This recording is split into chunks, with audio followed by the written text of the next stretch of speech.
Um, There we go. Ooh, there we go. Recording in progress.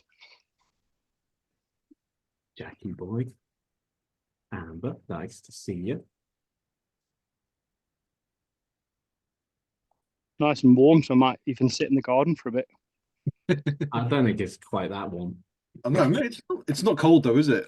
I don't know. No, At night, I feel like it's not. Oh yeah, the temple dropped pretty quickly. we've See just done a dog shivering by the walk. end of it. Yeah. Xander, am I right in thinking you have a wholesale company? Not really. I used to, yeah, a long time ago. So I've got three businesses: the Mad Fades Vintage, Stone Vintage Co. Oh, He's walked too Richard far got from his First ever house. shop. He's walked too far from his Hey, house. you hang signal on. dropped when you were walking. Nice. There we go. I have got Wi-Fi in the cabin. That might be better. Yeah. So there is three companies. One's the Mad Fades Vintage, which is only about 6 or 7 years old. Then Stone Vintage Co. was about 16 years old. But what we used to do is we used to wholesale import, skim off the top items we wanted to sell, and then all of the cheap items that we didn't want to sell, we would sell off to younger buyers so they could turn £100 into £200. And that was called the rag bill because of my surname. Yeah, and that worked really well. And I closed the business officially, but I still kind of deal with a lot of those buyers still.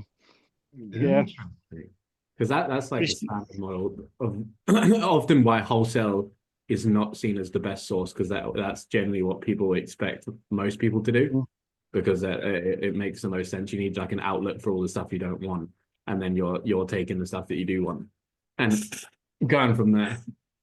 But that's really interesting. You've done all of that. So what's the? Oh, he's frozen. Might as well just wait. I'm just interviewing him now. they're just buyers from Pakistan. Oh, They're just warehouses, really. The real wholesalers are all abroad. yeah. Yeah. Where were you? Were you getting in from Pakistan? I buy from Karachi, Pakistan, and Bangladesh. Still do. Yeah, the two main ones. And I'm just waiting on my first ever purchase from Abu Dhabi. Yeah, a guy called Simon approached me. He used to be a buyer for Urban Outfitters, and he's like, I've spoken to him for about 2 years, but I've always I can't be bothered buying from him because it's £4.50 per kilogram on air freight. So by the time you've bought the goods, there's no point getting on air freight. Other than that, it's 6 weeks. And the last thing you want to do with a new wholesaler is wait 6 weeks for something to arrive. Yeah, so I've just done a little tester with him, 30 barber jackets, but the prices are unreal. The wax jackets are £10 each. You can't say no. No, you literally In can't. what sort of condition are they going to turn? Even though for a lot of them doesn't matter for barber jackets, they'll kind of sell in any condition. But Well, generally, usually the first few orders usually are unreal, like 10 out of 10, purely because they want to get you to spend your money with them. Yeah, but we'll see. I'm happy to share them on the group. They're nice people. Interesting. Oh, Jay's got a hand up. Are we going? I don't know if we're going. Or I started just to interview Xander to see what it's about. Sorry, guys. No, it's not a problem. I promised I I think wouldn't it'd be take interesting over. to talk about. It's the only thing I'm thinking. Yeah, cool. Yeah, that's interesting, Xander. Hi, my name's Jay. Hello. Because I was, well, it was a couple of months ago now. I went to my local curry house. They said, "What do you do?" I said, "Oh, buy and sell crap on eBay like it's not for everybody." He said, "What sort of stuff?" I said, "Clothes, used clothes." He went, "Oh, okay." He said, "I've got some car parts I need to get rid of at home. Can you show me how to use eBay?" So we did all that whilst the guy was at the back making the curry. And as I was leaving, he said, "Oh, it's a shame you don't sell new clothes because I can get whatever you want from Bangladesh." It's massive. I said, "Well, Such a maybe you should have said that 20 minutes ago." So anyway, I stopped for another 5 minutes, and he said the same thing. I can get, because it's like 80% of their economy, isn't it? Is manufacturing clothing. And he said, "Go on the internet." He said, "Any of the brands you see that are made in Bangladesh, I can get them all." He has people going once or twice a week, apparently. Yeah. And he said they can either bring smaller orders back for me, or all air freight, like you said. And I think he didn't know. He said, "Oh, I think it's about £1 a kilo." So that's interesting. He said, "What was it, 150?" No, Okay. from Abu Dhabi, it's 450 a kilogram on air freight. Yeah. Okay. So this is a lot more money. So you've got to be buying things which are quite high priced. But the way my business works, it's a conveyor belt business anyway. So I buy from a lot of different places. And if you imagine the stuff that doesn't sell on our website or eBay or Vinted, it just ends up in our retail shop anyway. So I need to be picking up things that are 50, 60, 70 quid all the time that I can sell for 50, 60, because if they don't sell, I've got to put them in the shop, 35, 30 quid. I can't be buying stuff for a tenner, because if it doesn't sell, what price can I put it in the shop for? I mean, if I it's can't. 10, if it's 10 into 30, no, is that not all right? Yeah, it is, but there's only so much retail space, isn't there? So Yeah. imagine every Okay. yeah. I guess we'll just go now. Yes. And I'm going to start by interviewing Xander because I'm interested. So you've got obviously your online store, and then Yeah. you've got an eBay store, you've got your online store, and then you've got a retail store. Yeah, we've got a shop. We used to have a shop in Stone High Street, where I'm originally from, Stone in Staffordshire. It's like a little pub village, and I closed that. And then I had a shop in Stafford Town Centre, and on average, we'd only get about 30 visitors a week to the shop in Stafford, and it broke my balls. We lost about £40,000 there, and then I was very lucky. There's a cattle market in a place called Penkridge in Staffordshire, close to us. It's only one junction away from me, and they get about 1,000 visitors every Wednesday, and then about 2,000 every Cattle Saturday. market, as Yeah, in like cows. Well, they still have cows and sheep there on Thursdays, but on a Wednesday and on a Saturday, it's a proper normal market with a bit of everything there. Okay, so Anyway. your clothes aren't in the middle of the cows. No, and there's Okay. 8 shops with shutters, and the last time one came available was 8 years ago or 7.5 years ago, and I messaged the manager there the week I gave up my shop in Stafford, saying, if you ever have a shop available, please let me know. I'll pay over the odds on the rent, knowing that there's going to be great footfall there. And he replied saying, this is the craziest timing ever, but there's going to be a shop available in a month's time if you want it. But don't tell anyone that I'm giving it straight to you, because there's people who've been on the list for a long time, if that makes sense. Yeah. And So it just kind of was luck. So is that your main retail store then? Yeah, we've only got one shop now, and we only open Wednesdays and Saturdays. Why? Yeah. Okay, so you've got your website, you've got your eBay and Vinted, right? In terms Yeah. of performance and retail store, in terms of performance, what's the breakdown in terms of split of sales? Well, I keep them separate. So Mad Fades Vintage is still everything online, and then Stone Vintage Co. still operates under name.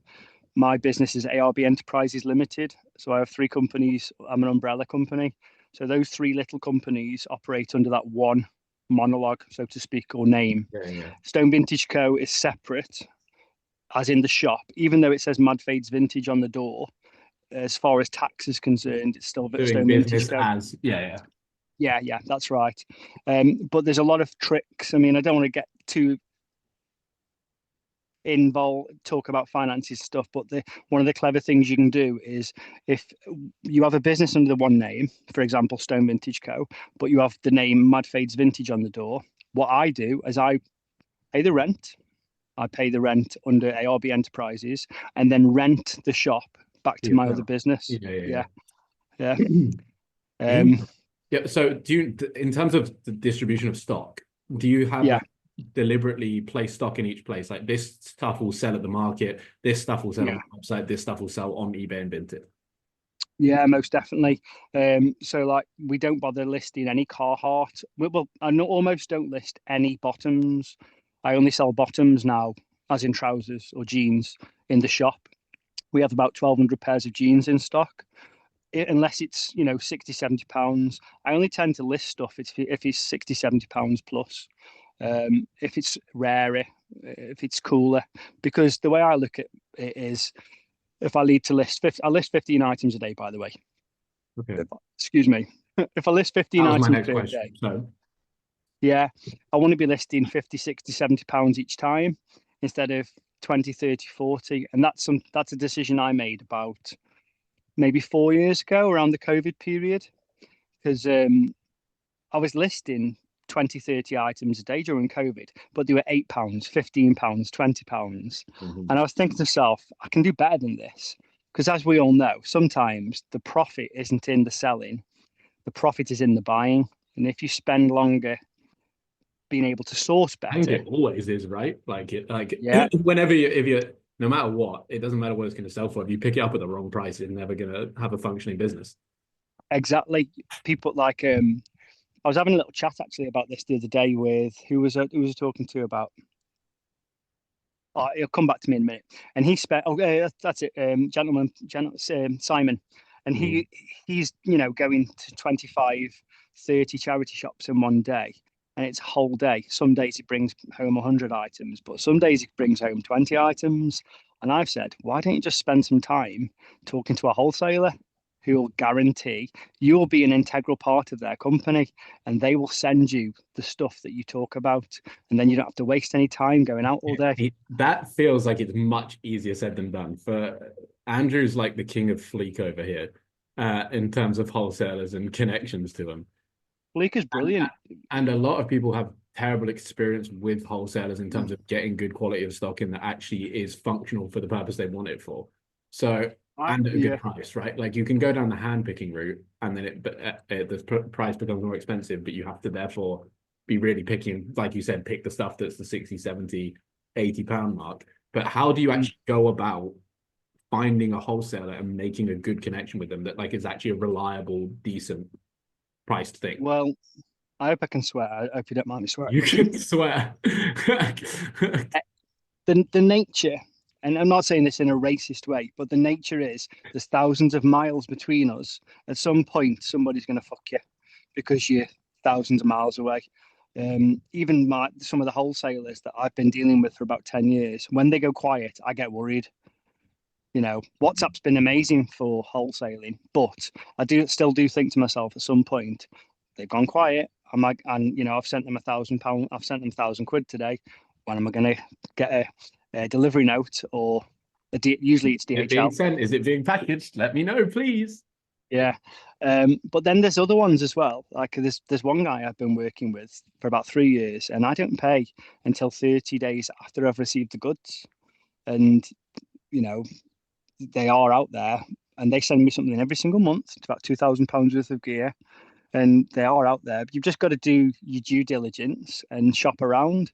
Not buy don't buy the first motor you ever take a test drive in.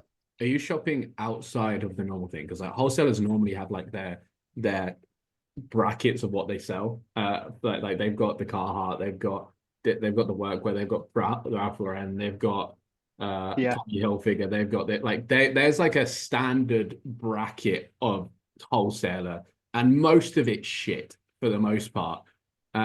So are you selling within that sphere and just picking the good stuff out, or are you using the wholesaler to find something that's more valuable and more interesting? In simple terms, both. So there's only really three wholesalers I spend much money with. And they all are in different places, sending me at different times of the month or year. One person I only buy from about 4 times a year, the other one where I'm buying from every month. They're all different. Like one guy just sends me Filson and Woolrich, and I sell a lot of Filson items. Filson? Yeah. That's crazy. We get between 100 and 130 items of Filson every month. Yeah. That is unbelievable. And that's not coming from America. That's so you said yours in other parts of the world, and the channel is coming through them to come back to you. That's right. So when you speak to most wholesalers in Karachi, Pakistan, they're just sorting centers really, and they are getting stock from various states in America. 99% of it comes from America, whereas Bangladesh is getting it from Europe. So most of the clothes. So if you're going to buy from Bangladesh, you want to be thinking about European manufacturers, European styles of clothing. Everything's Tommy Hilfiger. Everything's annoying. Whereas if you're speaking to people in Pakistan, there's a lot more of American stuff available. Yeah, seems to be a lot of work and stuff like that. That's right. And so I use Saeed for all that type of stuff. He specifically gets me Filson, amongst a few other brands, and Patagonia as well. But I used to. Did you teach him to do that, or did he already have the filter and you found him? Well, this is the next thing I was going to tell you. So he came to me asking for my business, which was great, and I said, "Yeah, mate," one day, and it took him 2 years to get an order from me because I didn't trust him. And he eventually said, "Look, let me send it to you first of all. I'll send it to you, and then you pay me within 30 days of receiving the goods." And it was amazing, to be fair. The first batch was 10 out of 10. Probably the best stuff he's ever sent me. And then the second batch, there was a few issues. There's broken zips, broken buttons, fake Patagonia, And I had it out with him. And I said, "Look, I'm not paying you in full. I'm taking £25 off of this, £25 off of that, so on and so forth." And we developed a relationship. And now we're paying for his shipping up front. So I'm the only person that pays him up front shipping. Nobody else does. So we've become pally. He calls me on birthdays. We've become friends more than just business partners. Yeah, you're doing online birthday parties with your wholesaler.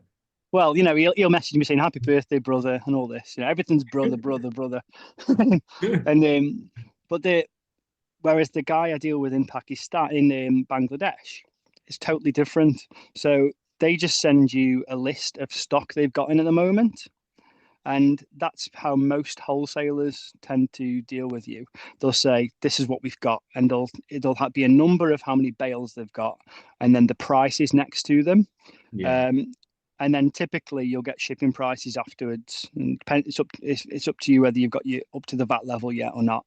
But in my opinion, most of those wholesalers with them big lists, just bear in mind that right now it's easier for them to send that list to more people than ever, and they're generating stock for these kind of like reseller. They call them reseller packs. Tommy jumpers, Tommy sweaters. I've seen a thing on TikTok recently. Tommy sweaters have taken a pop up dive everywhere. And then there's just a UK version, like they're just getting it imported in, and then the wholesaling it to you in the UK in like the same package. So my advice when you're buying wholesale is definitely buy from one of those people and buy off their list to start off with, but then build a relationship so they can create something special for you. That's what I've done, and it works really well. Yeah, that's what I had in mind. Like, question: has anyone else had any wholesale experience here, Andrew? Sorry for taking over, everybody. No, it's I don't know if anyone else finds it interesting, but I'm always really interested in someone who's actually successfully wholesaled, because obviously we all go, well, I go out like Simon does and hand pick everything and try to waste my time doing that. Whereas you're sitting here going, yeah, I get like 60, 70 pound items delivered to my door like a few times a month. It's great. So I think if you can successfully get on board with a wholesaler, I think it's game changing. It's not much fun though. I'm enjoying making content now. I'm doing TikTok and YouTube, and it's really good fun going to car boots and charity shops. Whereas just having a delivery, it's not much fun at all. That's what I was thinking though, but because the time it takes to process the delivery, you can do all that and still have plenty of time to go do the rest of it. Like if you want to do it on top, you can, because you've got the time to you don't have to worry about sourcing. And it's, in terms of efficiency, it's done. Like everything's to your door. I don't know. Do you have to like wash everything? Does it come stinking? Does it have stains on it? Like what are we talking about? Yeah. So yeah, it does. I used to have somebody that irons for me, so we would pay for a laundrette, and then we had someone separate that would iron. But we've moved to a new laundrette now, and it's just about trial and error, isn't it? The new laundrette is a touch cheaper. It's also a bit closer, and they fold everything, so nothing needs ironing. Nice. And I've saved myself about £70 a week in ironing, which is so good. That's perfect. So you instantly get it, you launder it, and then out of interest, do other people launder their stuff? No. I don't hear the people launder all the stuff they get in. Because I'm an advocate for no. Only if it needs it is normally the go-to. I got the same setup. Yeah, if it's needed. I got a laundrette down the road, 75p a kilo, but they'll do a discount if I bring them a bale, so 45 kilos. Bale turns up at the door, they launder it, they fold it, it comes ready to list. It's much better than I ever could. It's all about saving the time. It is. Yeah. Okay. Go on then, Chris. What you got? I was just going to ask Sander, can you obviously a lot of this is male clothing orientated. Is there I anybody was that gonna you've go dealt with from a women's clothing perspective? And do you think possible? Oh yeah, 100%. really? Because Yeah. from what because I looked into this as well, and from what I've seen, that women's clothing is like Y2K or nothing. Like it's like that they have that style down, and that's about it. But in terms of actual branded, for example, like high street in the UK or nicer stuff, like higher end stuff, I can't seem to find it anywhere. So that Well, is coming through as well.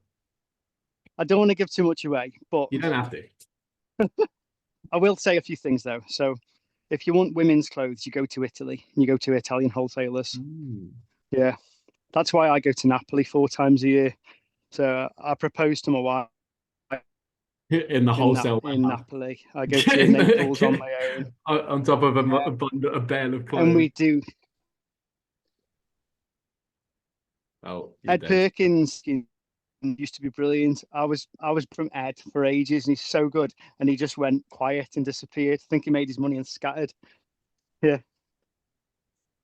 So yeah, I used Ed Perkins in Manchester a lot. I used to text him and go collect. It was good. And when he closed in Manchester, everyone in Dubai and did some dodgy dealings with his business partner from Pakistan. I had to go into hiding in another country. With death threats from his business partner. Okay, that sounds like an interesting vote. I think Ed Perkins will be back. He's still alive somewhere. We just don't know where. He's in a cave somewhere. His cream stock used to be properly cream stuff. Like, Interesting. And in terms of my our last question on that. So I don't know if Xander's still with us because he's frozen in bed. Oh, there he is. Sorry. So my last two questions on this, basically. So in terms of women's stuff, so Yeah. you've seen it out there, like in terms of good women's stock, you know it exists. Yeah. Up until let me think. Up until 3 years ago, I didn't sell any women's whatsoever. And now we've got, out of about 28 rails in the physical shop, about 6 are women's. We are a men's shop. But and that's for a few reasons. First of all, men are happier to spend more money on one item because they want something that'll last forever. I agree. If a woman spent, I hope Kaylee doesn't mind me saying this, but if a woman spends £100, typically they want 4 items, whereas a man is happy to buy 1 item for £100. It's just fact. I mean, it depends on the item, right? Like, obviously, if you've got like a Cezanne jumper or a medium dress or a toast dress or something like that, then it's gonna be they're much more happy to spend up. But realistically, I think they're much happier to buy something that looks nice than actually be like a designer quality piece. That's it. I'm only generalizing as well, by the way. I know everyone's different. I love to do it. But you've got to remember, high street fashion was invented for women. It wasn't invented for men. We used to buy items of clothing like a Woolrich coat, which would last you for 50 years. But that's one of the main reasons Woolrich have been bankrupt 3 times, because they make coats which last 50 years. And consumerism is all about making. Yeah, exactly. But sorry, going back to like the question about women's clothes, there are more and more wholesalers that have taken on women's fashion, but I've noticed it's very poorly mixed with high street Chinese crap. Yeah, there's a few in Italy, and the Netherlands is massive for wholesale as well, which isn't too far away if you ever want a holiday, because some of the wholesalers in the Netherlands, they're such accommodating people. They'll put you up if you're going to spend some cash. They'll put you up, invite you to the warehouses, let you handpick, take you out for tea. They really look after you in the Netherlands. It sounds like we've got some group trips going. Like we're going on a school trip, and we're going to book it in. We're going to hit Italy. We're going to hit the Netherlands. Maybe we'll go over to the Middle East at some point. See how it goes. I hear they're very accommodating. Amsterdam is like the next place because they've proper taken on. Obviously, it's party capital of the world, and there's so many like wholesalers in Amsterdam.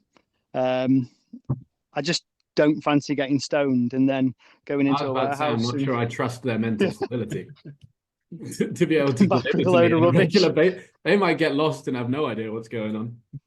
Yeah, The red lights might call their name and they could be gone for days. yeah. Jack, But, Mine was on. I don't know. Someone else had the hand up. I just saw it, guys. I'm right. Mine was going back like about 5 minutes. So sorry if I'm like resetting the conversation. But you were saying about. So this is yeah. So Sander, you were saying like your most what was you using Site Vintage for? Because I couldn't quite tell because like you were saying you use them for one thing and then you were a guy for most of the other stuff. I don't use Saeed, in all honesty. I thought you mentioned his name, don't worry. I thought you said you used Saeed for something. I think Andrew used to, didn't you, Andrew? It was, I thought I must have misheard you there, don't worry. But yeah, I thought I heard the same thing, to be yeah, I fair. thought I heard you say Saeed, but don't worry, that's fine. Because they're Oh, like not sorry. even that far. No, sorry. There is a Saeed Vintage in the UK. Yeah, that's what I mean. The one S-Y-E-D. it's like down the road from it. He's got a bloke called Saeed. I see. I've got a Okay. guy called Saeed. Yeah, Right. yeah. Okay. Yeah. I suppose Saeed's a fairly common name. That's fair enough. All right. Cool. Yeah, He has sorry. That a mystery personal solved. Saeed. Because from Yeah. what I've seen of the one near me, it's absolute dog water. Sort of trying to see if you actually use that. I would be surprised. My guy is SAAD. Oh right. Yeah, I think that's pronounced the same, isn't it? Yeah. SAAD. Well, I don't know. Yeah, Sorry, the SYED is the one down the road. You Well, like do sad. That's happy just birthday sad. to the wrong bloke. You It be could be the same guy. for 3 years, and it ain't even him. Yeah, but Saeed in the UK, I mean, they've got such hit and miss reputation, and they're so big, you can never develop a personal Yeah, for sure. relationship with them. Yeah, So so just be aware of that. would you say it's best to target like a smaller wholesaler who can give you a more personal experience than a massive one that's just pumping stuff out? Even though 100%. they have more stuff come through, so they could potentially have better stuff, or like more of it, but the personal experience is more what you're after. Oh yeah, most definitely. It's all about, they all want repeat business, you see, and they're kind of, everyone on here is selling high quantities on eBay, and they want to know about, don't be scared of giving your eBay store to these wholesalers. And yeah, they're going to give you stuff for 10 quid, but when they see you're selling it for 100, they don't hate you for it. They are thinking, let's get some more of this stuff for Benji. He's selling it. Ooh, this is exciting. This is the first time I've heard someone positively talk about wholesaler that wasn't just buying jeans, that wasn't just buying Levi's and putting a multi-listing up. I've always talked positively about wholesale. Andrew, your warehouse is full of everything under the sun. Like you just buy whatever one offers you half the time. You talk about fleet, but do you like in terms of what you actually get from them? Because I hear good and bad things about Fleet, but in terms of like clothing brands and quality of stock, do you get good stuff in? Andrew, do you want to? That's you, Andrew. Oh, what was your question? Sorry. I was saying, so obviously you talk about Fleet all the time and like having good, like it being a good wholesaler, but I thought Loki, you just promoted it for the code. But do you like in terms of brands and quality of stock, what do you get in from? I have had good stuff from Fleek, but I tend to go for unbranded rather than branded stuff because I find the margin is higher, personally. But there are good suppliers on there. The only problem with Fleek is, I'll tell you this: you can go direct to the supplier and get a better price. So once you've started ordering, if Fleek are doing a discount and they're doing like 40% off, then I'll order off Fleek. If they're not doing 40% off, then it's not worth using them because you can just go to say Creed Vintage, for example, and say I want X, and they'll give you a better price than you would get on Fleek. Theoretically, you use your seller protection, but if you go into somebody that reputable, they're not going to rip you off, and if they cause you problems, then they lose your business, and they know that. So, but yeah, I would recommend Fleet when they've got big discount sales going on and using like the reputable sellers on there, not Okay, interesting.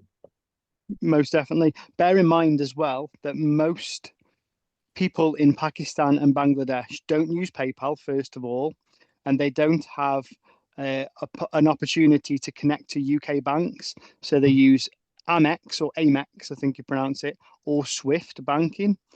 All they are is ways for their international banks to talk to your banks. So Bleak, what they do is take payments from Pakistani people and take payments, because they're mostly Pakistani, take payments from UK people, hold it until there's an agreed delivery and you're happy with the purchase, and then just send the money across. So in some ways, it's kind of a safe way of transacting money, that's all. But as soon as like an escrow account. Exactly. As soon as you're, like Andrew just said, as soon as you're happy with that supplier, then you want to be building relationships outside of Fleek. And the way you do that is talking to them personally, getting the mobile phone numbers. Most of the time they'll happily give you mobile phone numbers and WhatsApp you. The hours are always weird, of course, but they've got different culture than us. You have to be careful how you speak and how you say things, and they don't like being ignored. If you ignore people over there, it's very, very rude. Yeah, and they might not talk to you again. But as soon as they can deal with you privately, they will, because they don't lose their percentage. I think it's 15% they lose to Fleek. 15, exactly 15. Yeah. I mean, that's the same as like eBay, isn't it? Realistically, but for a wholesale, yeah, they work on final marketing. But okay.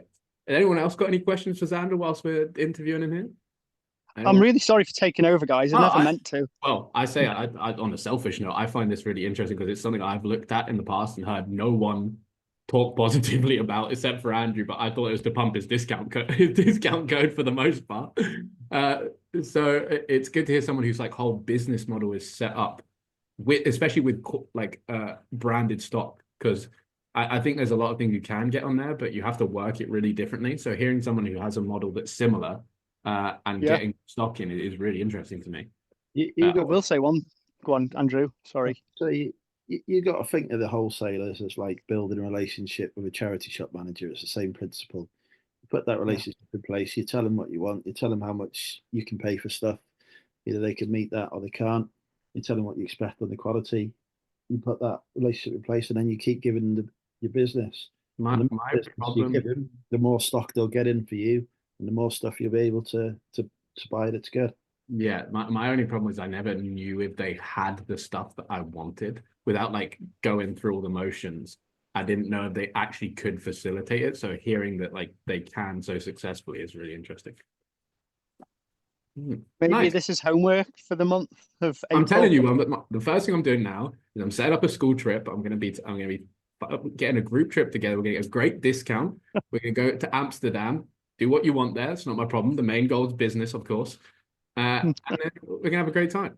And then we're all gonna have stock sorted. It's gonna be fantastic. That's the goal. The thing is with the UK ones, I will say this: I'd say the bad experiences far outweigh the good experiences with the UK wholesalers, which is a real shame. But I imagine they're doing what you used to do, though. I imagine they're bringing in the stuff that them creaming the top off and then offloading whatever they don't want, which is their method. Okay. Every wholesaler in the country, in the UK, has either got their own eBay store or they've got best mates, and they're not going to let you have Burberry coats in really nice Burberry trench coats in their mixed bales. Those Burberry coats are going on their own eBay shop, or they're going to give it to their mate Andrew, who's been buying from them for 20 years. You know what I mean? Yeah. Nice. That's the way it is. I have some more, but some other time. Oh, Lois, go ahead. Hiya, I've just come upstairs. I can't talk downstairs. So I was just going to say about the Ed Perkins thing. Obviously, what I've said, it's not anything he put it on his own Instagram. But he was down south and then he moved up to Manchester and his wholesale was amazing.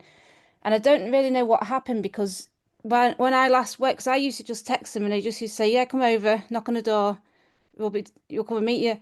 And I just used to go in, like I used to buy bags of stuff, and they used to come out, put it in my car and everything.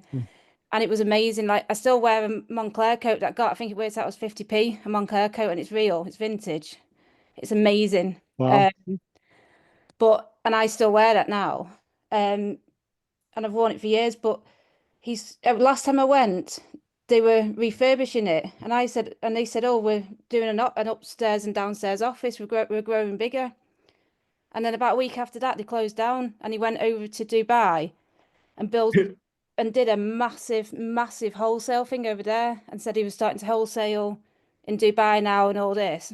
And then apparently he then disappeared for ages. After he kept putting stories on, and he disappeared for it. And he came out and said that basically he'd had success in the UK, and it had gone to his head, and thought, I'm going to go big here. So he went over to Dubai, but apparently I'm sure he said his business partner was from Pakistan, and he said that basically he made them promises that he couldn't keep, but he borrowed a load of money from them. And he said they literally were like hunting him down, and he had to go and live in another country somewhere to hide from them. That was like a slightly concerning person to do business with. I'm not gonna lie to you. He's But then getting he said he internationally found hunted. It's crazy. apparently he's then said he found God and everything was all right, and so Of course he did. he opened a shop down south somewhere with someone He else. did. He did. He's had some little businesses since he's come back over here, but he's disappeared. But he could have, I think, if he'd stayed in the UK, he could have done amazing. But he messed it up. So Yeah. Crazy. I think he's back in the UK somewhere. he is Well- back in the UK. He was last time I heard from him. He was back in the UK, but I don't know where. He The, managed. He sorted it out, I think, with the men that were chasing him. But he owed them a load of money, and he said basically he said you don't mess with them. So, and he said, and I did. So it was. he decided Okay. he was going to ship by the container rather than by the bale. So he was Right. sending containers from Dubai. So he was selling containers he didn't have. Yeah. Yeah, that's right. exactly right. That is. I've worked with Ed for a number of years, and I always remember the reason I stopped dealing with him is because he was offering me stuff I knew he couldn't get, and he wanted the money up front. And I thought to myself, something's wrong here, and that was the main reason it put me off working with him. But I liked his stuff because it was unopened, which is always more fun. Yeah, and he was a good guy. He was a nice lad. He was a nice lad, Clearly you not know. that Because I great. used to talk to him he used to come and meet me they used to come and open the warehouse door, you know. But Okay. Yeah. Nice. If he starts doing honest work again, let us know. There is a guy to avoid in Hull as well. He used to run bulk vintage. Do we need to start like a? I was talking about him yes and today, no list? Jay. Yeah, saw that- he's reopened under a different name now. He makes me look well, He's done a new story today. as he Hustle like a smackhead. do not he Is that the one that's in that was in the shopping centre? The sex It pet? had a shop. he What are we Yeah, the sex talking pest, yeah. about? he was about to sign a contract with TK Maxx to wholesale the stuff that doesn't sell on the yellow sticker sale, and he was accused of sexually assaulting somebody. You know, he went to jail. He did actually do some time. But he did some time for it. Even worse. Yeah. So company collapsed. He's got previous. Yeah. Wait, sorry to interrupt, right? I was on TikTok, but who is that about? The ginger guy from Bulk. Bulk vintage wholesale. I used to buy loads of stuff off them years ago. They weren't too Yeah. bad. They weren't too bad. But So when I found out Lois that he was on the seems to be the problem. Okay.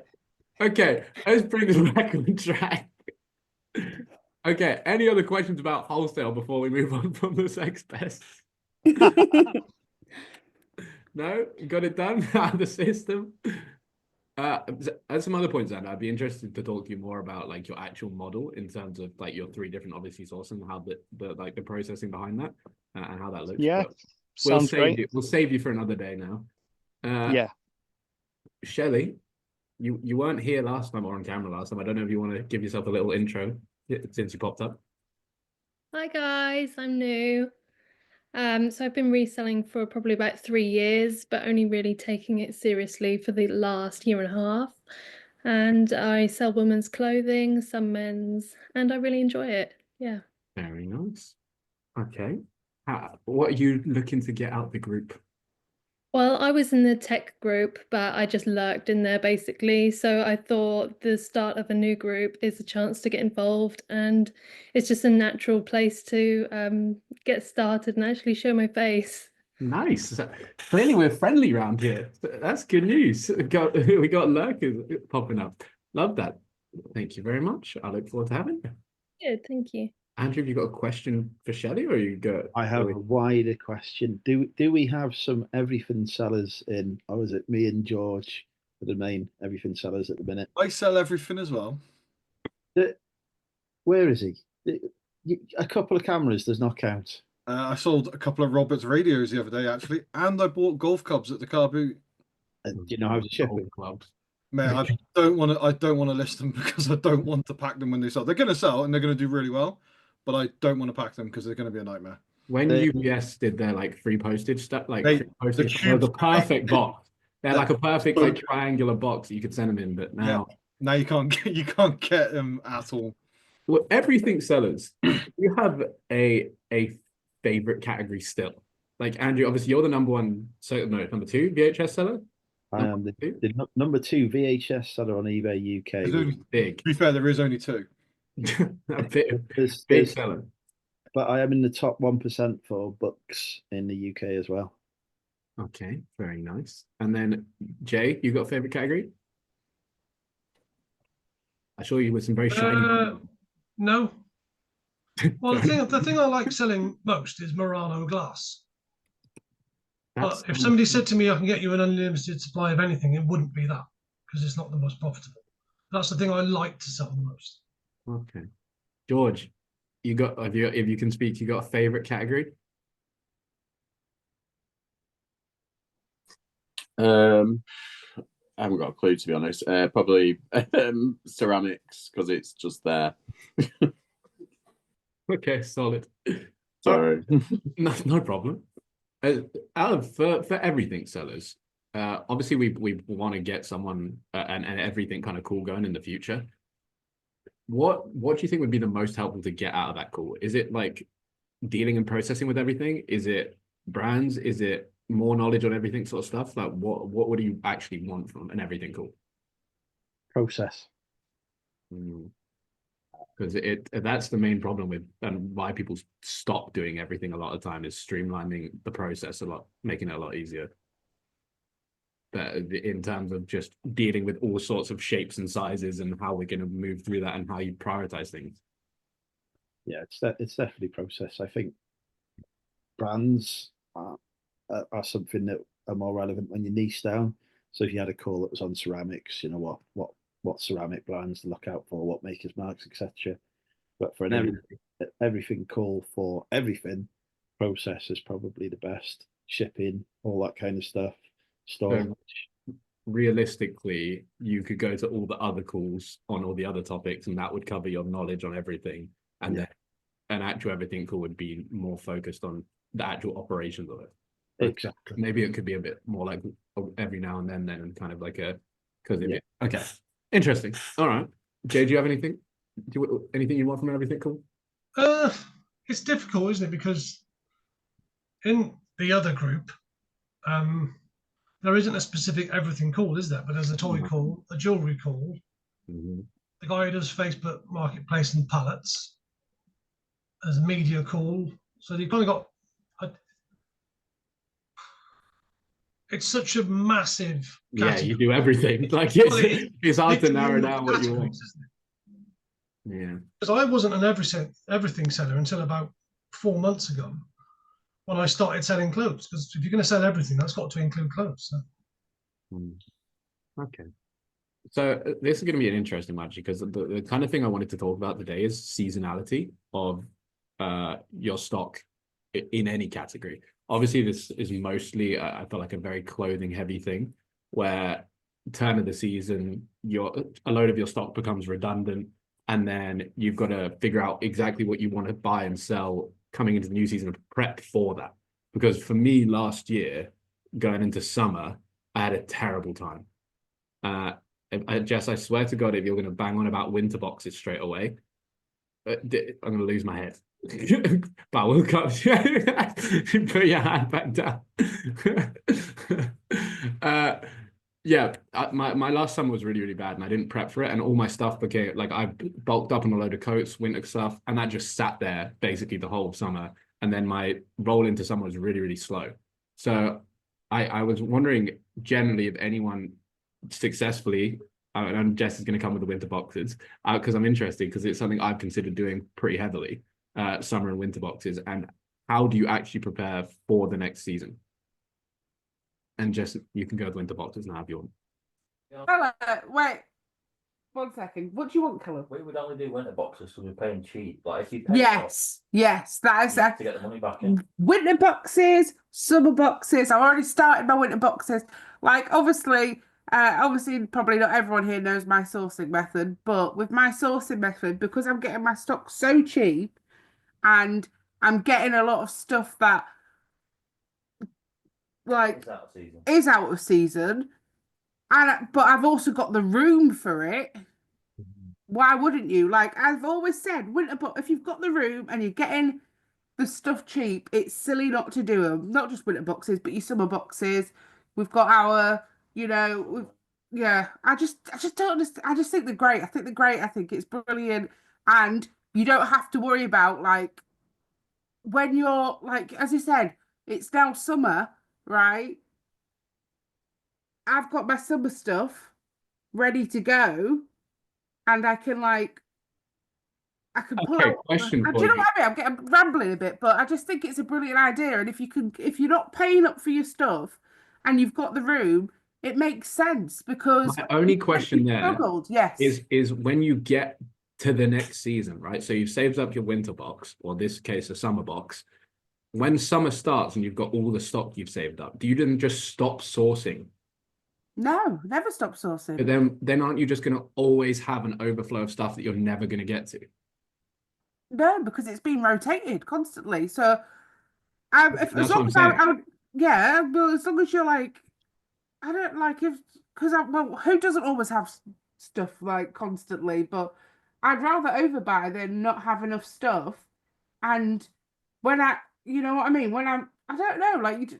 Yeah, but it's going to be you're going to constantly be building a supply that you're never going to get to. Yeah. If you start your summer box and then you've got all this summer stuff and you come in and you keep buying and you're piling on top of it, you're never going to get to all that stuff. And then up your listing going into summer.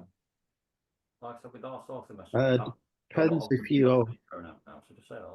Right, you can say that, Callum, because I don't understand. Right, Callum's coming over. He can explain it better. Well, like for us, stuff that goes in the rack, right now, charity shops are rotating the stock away from winter stock.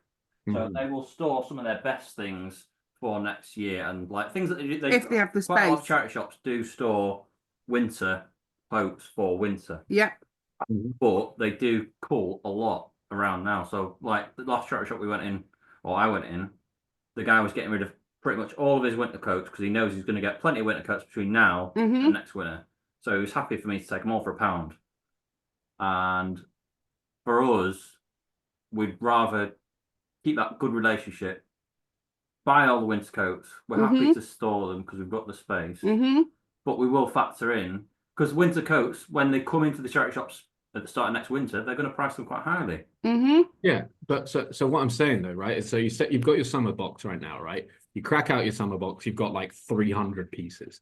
Yeah. The summer stock is then getting rotated into the charity shops. So you're now buying summer stock at charity shops as well as having your summer stock box. So yes. You're going to be getting enough stuff from the charity shops to like maintain anyway. And you've also got the summer stock. So therefore there's just going to be this group of stuff that's constantly growing. Right. That's true, but we tend not to buy too much from the actual charity shops on the shop floor. So like we can be really fussy. We'll only buy like really, really good items. So the stuff that ends up in the rag isn't normally the popular things for that season. So there won't be that much summer stock in our rags. Oh, so when you've been buying through winter, you've been finding a lot of summer stuff in the rag. Yeah, so, like, we've got a load of scarves that we've just put into our winter box that we've just bought that like cashmere scarves because they weren't being sold. But during winter, they're priced at £8 or £10 in the charity shop. We don't want to pay that price, so we'd rather just wait if it doesn't get sold. But then, like I said, the summer stuff comes along. It's in the charity shops. Lots of people buy it from the charity shops in the shop. so it never comes to the rag. So like there's each season, probably in winter, there's less winter coats coming into the rag. There's more, so some almost opposites in the rag to what the actual works. So that actually works out pretty well for you then. Really, if you've got the storage space and the time factor, and you're not investing too, well, obviously, every pound that you spend in your stock is a pound that's held in the business. You don't want to hold it forever, but with it being low prices for us, it works for our model. Well, to me, I don't see it like that. I see you're not holding a pound in the business, because realistically, you're going to list it and it's not going to sell, or you're going to sell it cheap. So if it's just going to sit there taking up a listing space, rather than paying fees on it every time you list it, or if it does push you over, then it might as well just be in a box waiting to get its higher profit margin when the season comes back. Unless you also don't want to stagnate your shop with like loads of exactly opposite. That's exactly what I think. Listings. Okay, Kaylee, go. Okay, Jess, I have questions. Right. Let's go. I don't like winter boxes because I know we've had this argument many times, but I still have questions. Okay, so my cost of goods is quite high. So that it's very different from yours. For people who don't know, Jess pays like £1 for an item. But because you pay so little, would you not rather just get them gone? Like say if you had a coat right now, are you not better off selling it for less and getting that money back into your business? We do with something. Some things, like I don't know. It just depends. Okay, for instance, like I'll start picking up Christmas jumpers, but I'm not going to be listing them because I know I'm going to get F all for them now. So it just depends on the item as well. But I'm seeing all the Fair Isle stuff now. I'll keep that. That's getting kept for. Because if it came down to it and I ran out of stuff to list, right? Of course, I'm quite happy to start listing coats and stuff. But while I've got enough listings to sustain us and potentially up our listings, I'm just not that bothered. I happily to go into that. For things like women, I would say women's wear is more seasonal than menswear. Like menswear, if we've got a really good that's true. Also, we've got a really good men's jacket wholesale all year round. Like something Gore-Tex XYZ with technical or a bit of Carhartt or something. Like we'll stick that on. So it's more women's that we do it on than men's. When it's your cut off, or does that?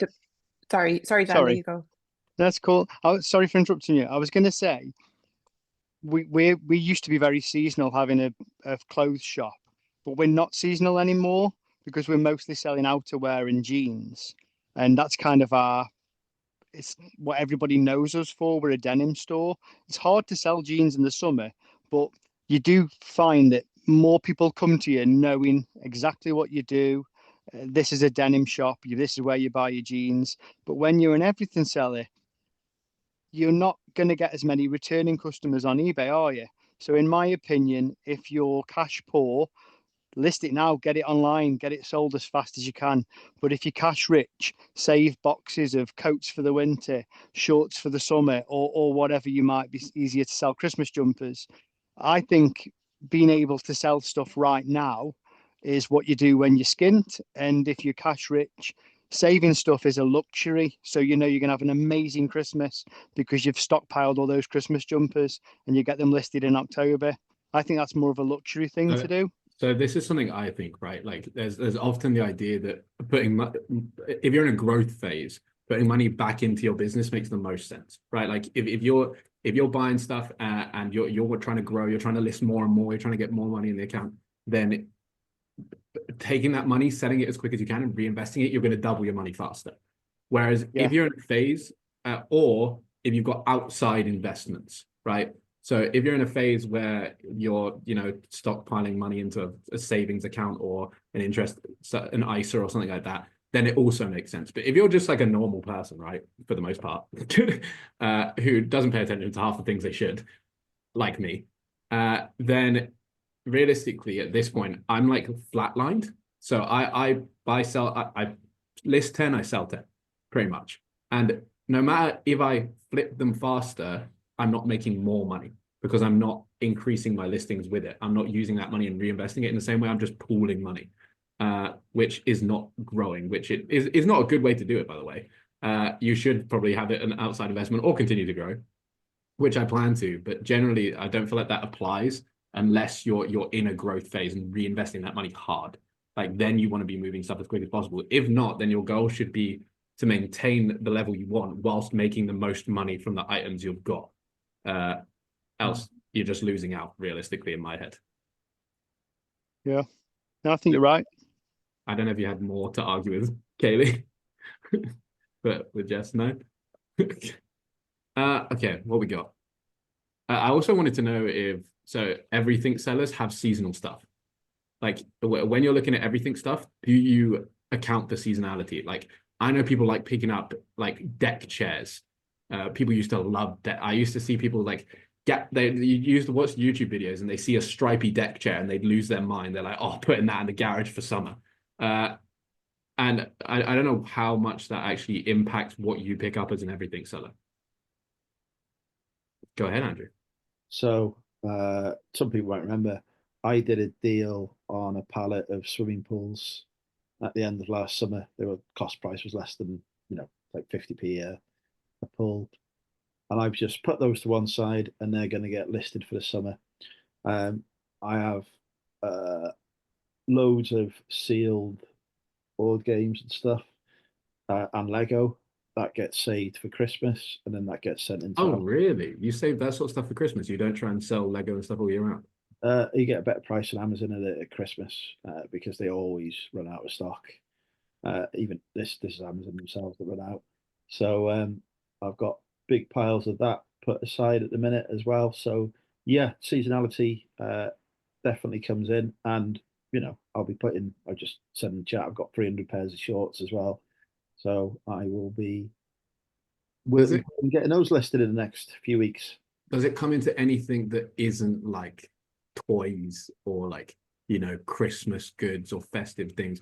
Like books, the certain books sell better at certain times of the year, is it always the same? So with books, I find that the kind of books that do well during the summer are the ones that people take on holiday and sit by a pool and read. Which is what type of book? So like romance, crime. Fancy romance!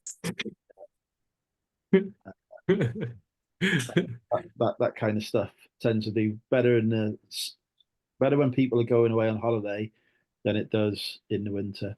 In the winter, it tends to be in my experience, the more non-fiction heavy stuff that people tend to buy. But that's just my experience. I also find that I do better selling DVDs and VHS in the winter than I do in the summer. I've got a question. Sorry to interrupt, and I've always had this theory. You have to put your hand up, Xander. How do I do that? Can you see a react button? You should be able to kick react and it says raise hand. I don't know if it's as easy on mobile. I'm on my mobile. I don't know how easy it is on mobile. Does anyone know? I'm like that. I have got a theory, and Andrew will be able to help me on this one because I know his shop and what type of stuff he sells.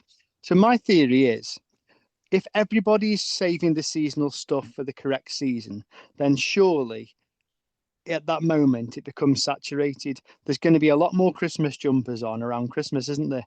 So my theory is, won't the Christmas jumpers sell really well in the summer because nobody else has got them listed? So I have sold Christmas stuff in summer and got a good price for it because I've been the only. Benji doesn't like this, does he? No, that makes no sense to me. But it is still supply and demand, so the demand is much higher in winter. So the supply meets the demand. There's probably a good version of this, right? Like I think Christmas was probably the worst thing you could have picked because no one's looking for Christmas in summer, but like there's definitely probably something to be said for like everyone stops buying or selling something at some time of year, and you're one of the only people. So if someone does come along who wants it, then you're the guy. That's what I'm thinking. I think generally, I think it goes with supply and demand, right? Like even though there's a lot of coats listed in winter, there's a lot more buyers in winter, so it like levels out both ways, I think. There used to be, I don't know if it's still on there, but there used to be a store on eBay that was exclusively Christmas stuff. Throughout the year, only sell Christmas stuff. People prepare for Christmas early. They do, and also decorations wise, they're in. And also you have, this is a bit left field, but sometimes you have people who are away for Christmas or whatever, or in hospital, something like that. So they have Christmases in the summer. Yeah. And then the only place people can buy stuff is online. So there is a demand for Christmas stuff in the summer, but it's tiny compared to the demand in winter. But wasn't Jesus actually like born in the summer or something? So Christmas should be. Don't bring Jesus into it. Something like that. So yeah, so December is a pagan festival. It was moved to yeah, that's what I thought. Calendar apparently.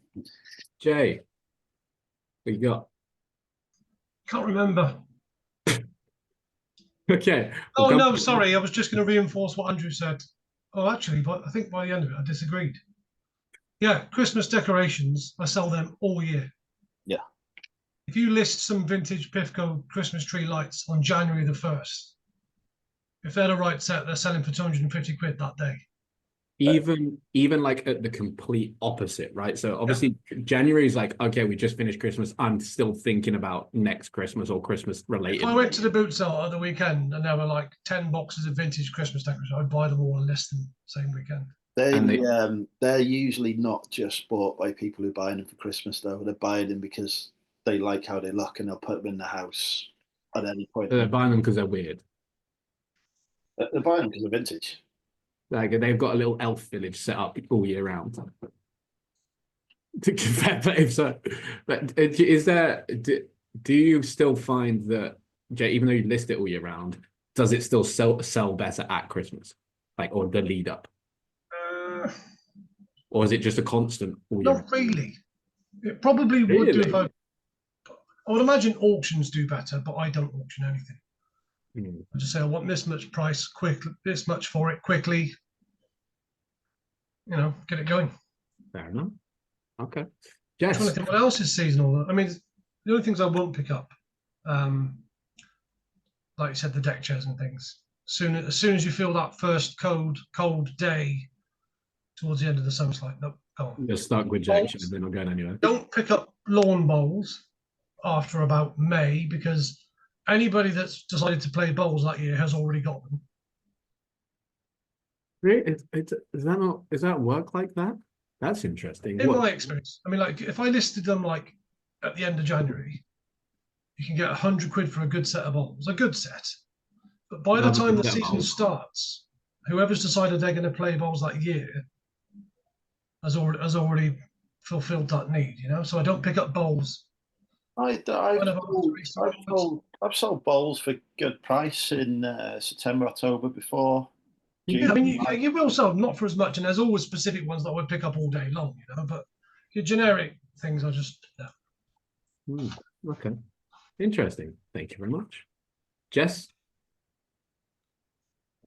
I'm just going to add on the whole Christmas decoration debate. Is that I bought a load of Christmas decorations, and some of them sold right before Christmas. I listed them in start of November. Some of them sold before Christmas, but I actually had the most sales straight after. I'm talking like Boxing Day. And I'm like, what are you going to do? Not going to even see them this year. Boxing Day through January I made most of the money on them. Yeah, people prepping for next year. Yeah. That's what I was thinking. Interesting. Okay. Okay, I'm going to go back to some comments from ages ago now because I'm interested. So I don't know if you can speak with Tisha, but it's always winter or summer somewhere. We're international sellers. Do you find that you stay pretty level all year round with stock? Like in terms of how much you're selling? Because in terms of the breakdown of international, like mine's not mass. Like the GSP is good, but I don't think it covers the slump that I get during summer in terms of if I've still got my winter stock listed or not enough summer stock in, I'd say. I don't know if you can speak or respond in any way. I'm just generically, you can still make sense. Yeah, I think my question is like more what feels the most worthwhile. But yeah, I've made sales all year round. It's so interesting ones like ski stuff, right? Realistically, ski season's coming out right now, and I love selling ski stuff when it's in ski season. But now it's going to be winter in the southern hemisphere, Australia, and New Zealand and stuff like that. So I don't know if they ski there and it works out like that. Do I keep buying ski stuff and pile it in, or do I save it for next year when stuff will sell better here? Perfect, the winter box. There you go. Okay, what else we got? Lois asked me is there any everything sellers who sell on Vinted? Andrew, what are we selling on Vinted? What's actually going? Obviously, your listing is what's actually selling on Vinted for everything stuff.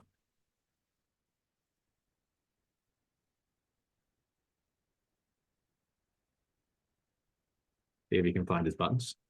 Sorry, I just dropped water on the mouse pad. Yeah, so books sells really well on Vinted. I'm selling a lot of books on there. I have sold some VHS on there, but only a few. DVDs, games, music, any media is doing well. Well, luckily Vinted. I sold a bag for 85 quid on there the other day. That was really good. I sold mugs. Let's have a look. Brand new toys are doing well. So George, you might want to. I don't know if George sells toys on there, but I'm doing well selling toys that I buy from Argos and put straight onto Vinted at the minute. Really? Yeah, plushies are selling okay. I don't ever pick up plushies. Vintage wall clocks. So home decor. So is it, so to me that list sounds like stuff that you could buy impulsively, right? Like you see a toy for your kid, you see a wall clock you might like or the media, you see a book you might like, that sort of thing, rather than people are actually searching for something specific and finding it. I don't know, because theoretically on my pro account my visibility should be terrible. So a lot of stuff that I'm selling has been on Vinted for a week or two at least. So I think some of it is people searching for it, and based on the conversations with other people as well, they've been looking for a particular book, for example, they've got. I don't very often I don't sell stuff. Most people, that stuff sells in the first 48 hours on Vinted, doesn't it? Because it comes up there on the. Yeah, it's not like the first 4 days or something. Yeah, that doesn't really happen to me. Very rare for me to sell something the same day I list it. It does happen, but I would say that 80 to 90% of my sales are stuff that's been on Vinted for more than a week or two. Okay, interesting. A lot of what I've put on there, I've got the only one that's on Vinted as well. That's what I was going to say. There's a lot less competition in those categories on Vinted compared to eBay. Yeah. So would you recommend? So your big recommendations for anyone doing everything to sell on Vinted as well? If you were listing stuff on eBay, I would cross list it to Vinted if there's an equivalent. No matter the category. Yeah, you got nothing to lose. Although don't do what I did and try and put sewing machines on there because they got very angry. And don't try and put these Breville hot cup things on there either, because they also got very angry about that. Okay, yeah. I'll keep that in mind. I had several very angry messages from Vincent yesterday, which is great. Burger and chips tonight, Kaylee.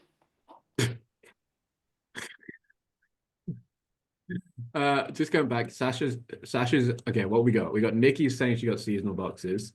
Sasha's saying she's got seasonal boxes because she's got a ton of space and they're cheap. You want to start listing shorts and summer dresses now. That's what I found generally. Is the reason I bring this up is because I feel like my sales have shifted already. Like right now, my sales have shifted to people buying for their summer/spring wardrobe, which previously was not the case. And I feel like there's this like weird period between, I'd say normally around February, where people are done buying for winter and they wait for like a refresh in the seasons, and now then they buy all their stuff for spring coming in. And I think it always shifts earlier than you think it does because people are buying preemptively for the sun. If what I've found, I don't know if anyone else finds the same or if it's just me. I'm fine with this. I've got an interesting comment. So I think if you're selling bread and butter items, like massively popular brands like North Face, Levi's, Nike, then they'll sell seasonally. Like a pair of Nike shorts are only going to sell in the summer, But if you're selling something a bit rarer or a bit more designer, for example, if we're talking clothes, or like Andrew's and Everything Seller, like a really rare book or some kind of rare stereo, then it doesn't matter when you list that because it's rare. So you can put it on any time of the year. People have got the search set up so they can find it. But if it's something that's saturated, you've got to get the seasons right, don't you think?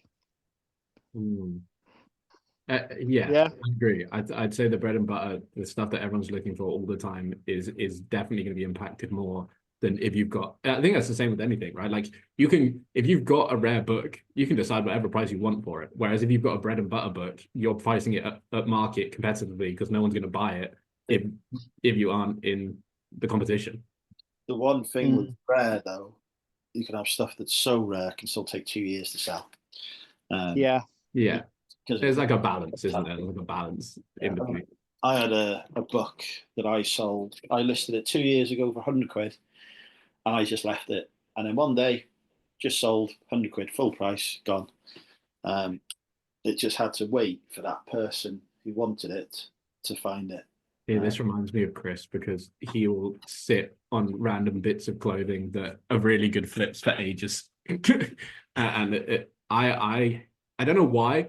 I am personally like, I have a problem. There's no reason for it. Like if it's a good item, it's going to take a while to sell. And Jack, obviously you love selling like a high value thing over time as well because it's extra special.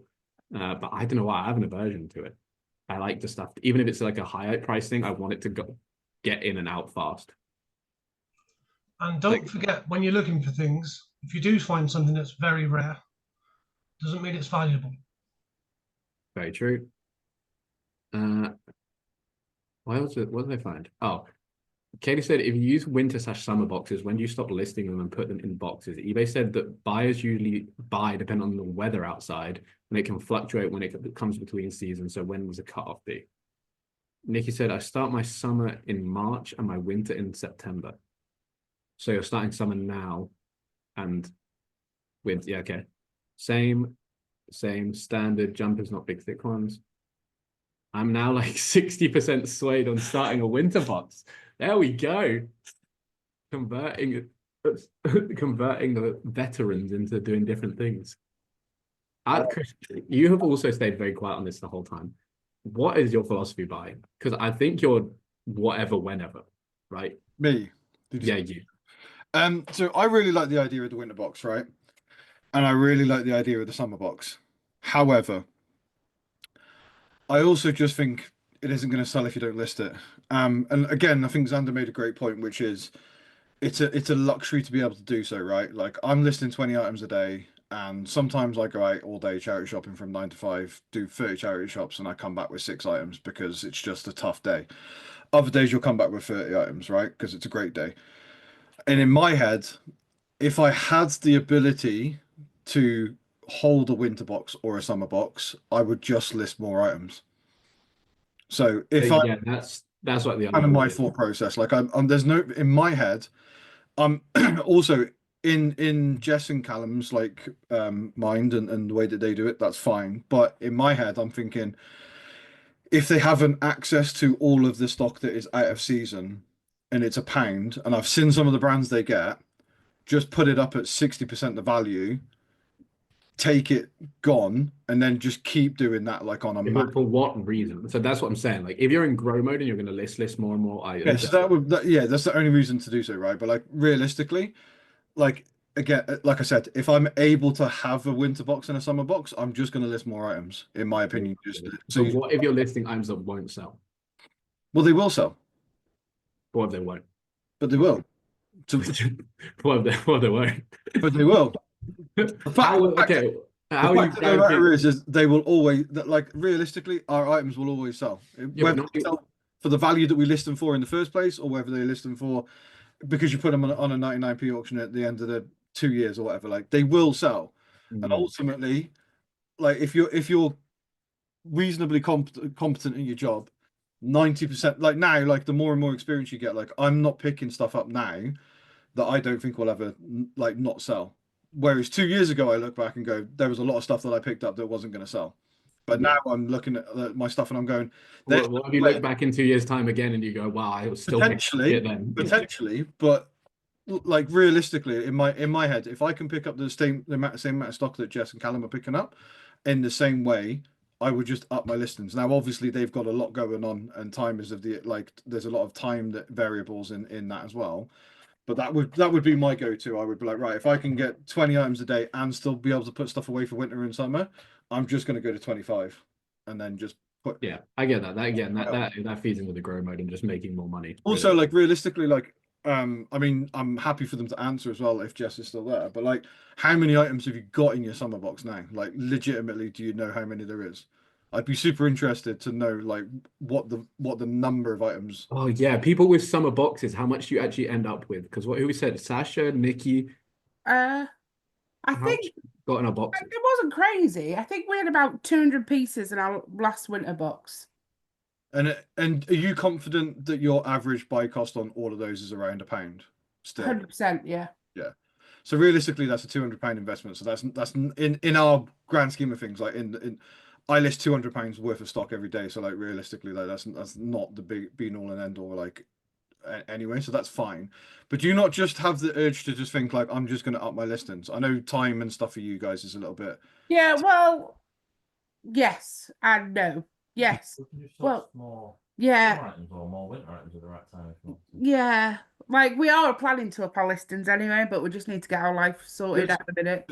So in my head, I've been planning to up my listings for about 6 months now. No, ask me. Yeah, but we've in had my head, a lot of Jess, stress. right? Ask me this question in 6 months. Okay, but in my head, right? You guys do a lot of same with Kaylee, right? So for instance, if she was to do like winter boxes and stuff as well, I know that Benji's saying like, well, it doesn't really improve your listings if you like listing on eBay, like if you just like you're not adding any more to it or whatever. But on Vintage, you could just list an extra 20 of those items every day, and a lot of them probably will sell, especially at like a 60% value if they're out of season.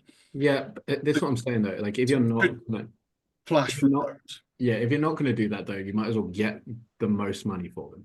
Like if you're not, you might as well wait till you're going to get 100% of the value that that you're supposedly going to get at the right time and have a load of stock ready to go and in a good position. Then just list them for the sake of it. If you're just trying to fill the gap, but if you're going to up your listings, I completely agree because that is the same as grow mode. That's like I'm going to up my listing. I'm going to take my business next level. I'm going to reinvest. I'm going to buy more stock. Blah blah blah blah blah. I also think a lot of it depends on how much, like, if you're listing, like, if Jess is listing 20 a day, but she's come, like, I've seen her Monday hauls and she gets like 50 or 60 pieces or whatever. If you're doing that every day and you're only listing 20, then ultimately you're always going to have more than you're going to. Yeah. So yeah, you but I don't source every day. Yeah. Okay. So hypothetical. Yeah. So if you were to get the same, I guess a lot of it will depend on the volume of items that you're able to get compared to how many you're listing. Because realistically, you could just 50% everything, sell it all on Vinted, where it doesn't affect your algorithms on eBay, and then just make more money. I mean, that's like the volume model in general, isn't it? Like if you can get an excessive amount of stock, just list it all cheaper and sell it all faster, and then just keep going with that and scale it that way. But I think that's the dream. Check at me, so go on, Kaylee. Kill my job. Sorry. I have a question for the people who have the summer boxes or winter boxes. Do you consider, like, especially women's clothing, like the people who sell women's clothing, do you consider trends and the fact that the brand might not sell next year? So like if you think about Hush used to sell quite well and then it dipped and now the style's totally changed. So instead of it being like floral dresses, the best stuff that sells in Hush is more like the chore jacket, the barrel leg. But if 6 months ago we were still looking at old Hush, it would be the flowery dresses. So do you like account for that or does it not matter?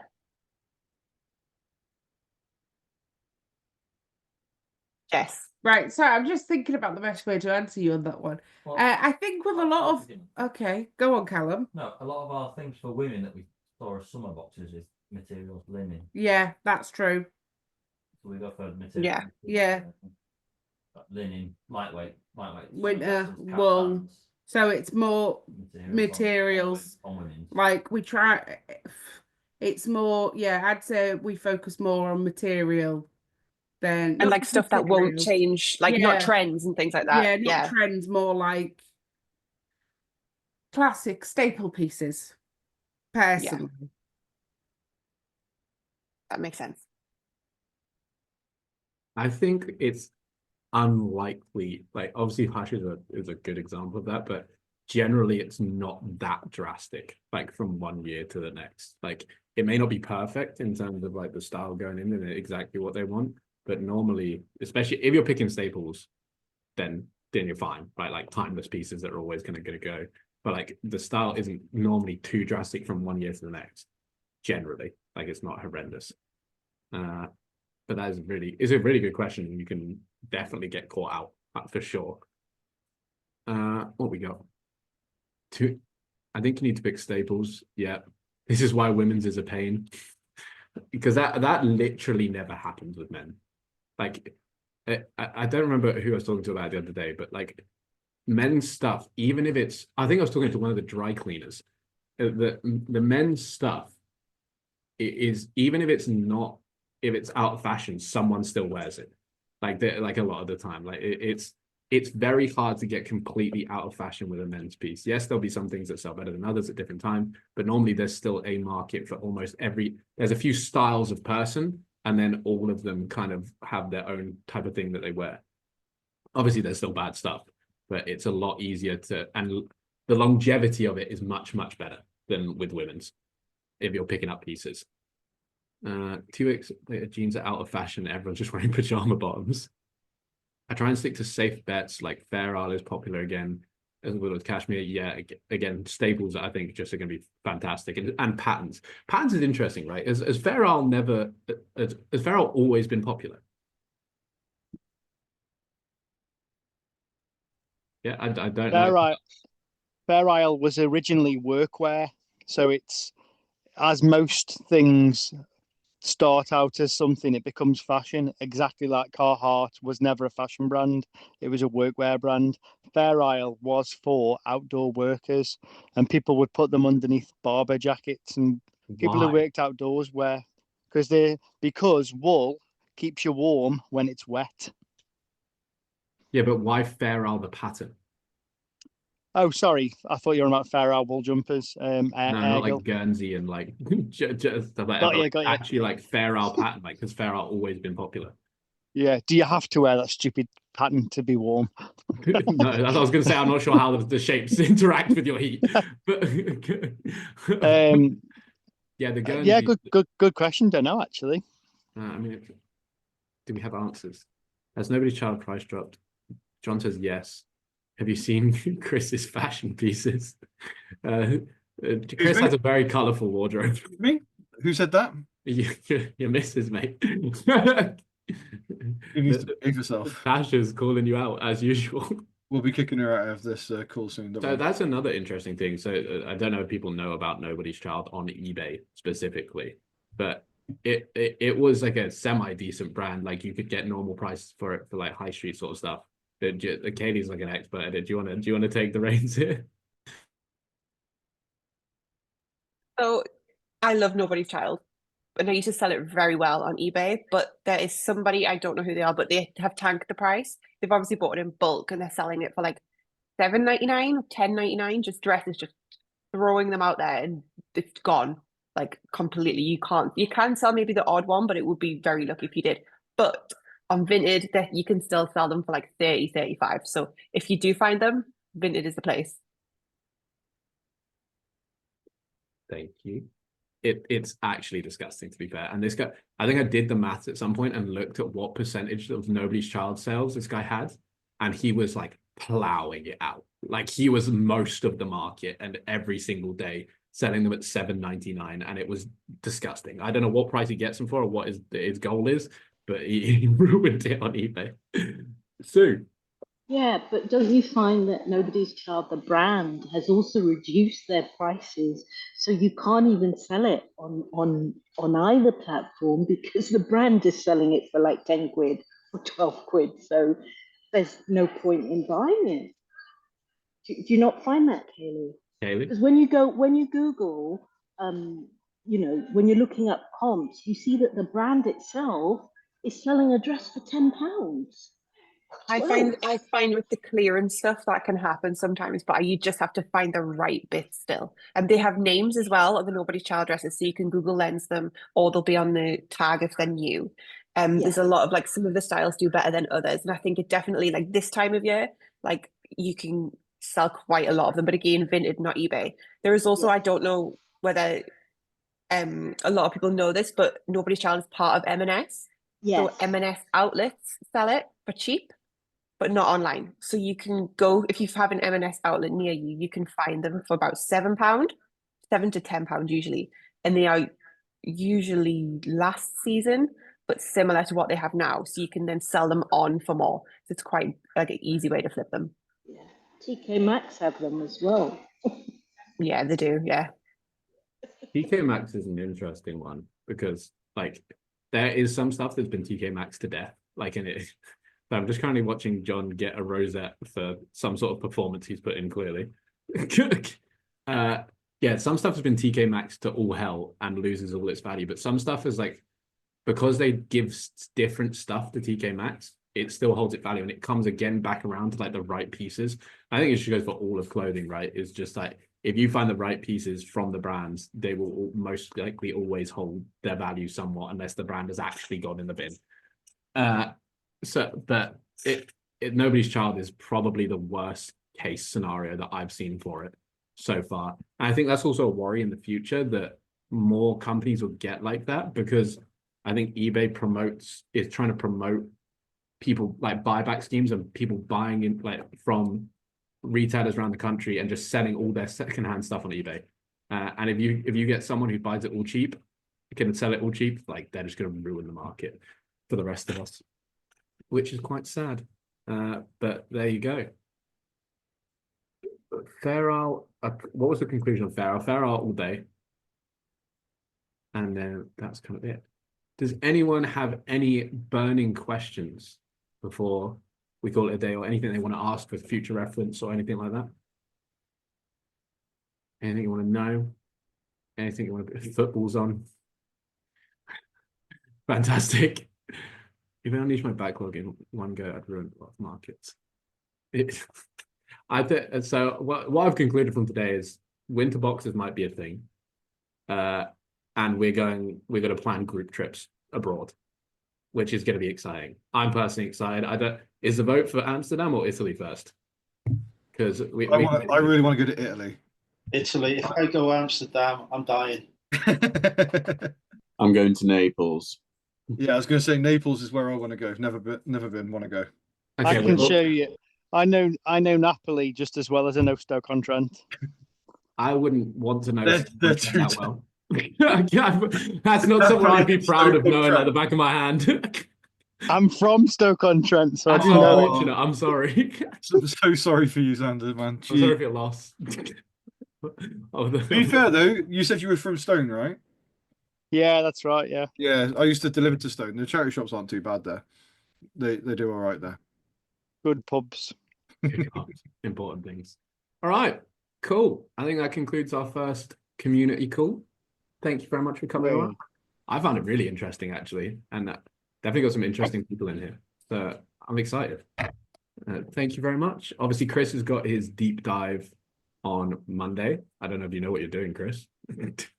Have unconfirmed. Okay, fantastic. That's really going to excite the people. And then Wednesday next week, we've got our Vinted call, our first one, and we're going to go. Bring all your Vinted questions, get them locked and loaded. That's going to be interesting. And then Friday, undecided yet. So yeah, lovely. Thank you very much, everyone. I hope you have a good night. Enjoy your weekends. Nice one, guys. Is Jess still here? Yeah, why?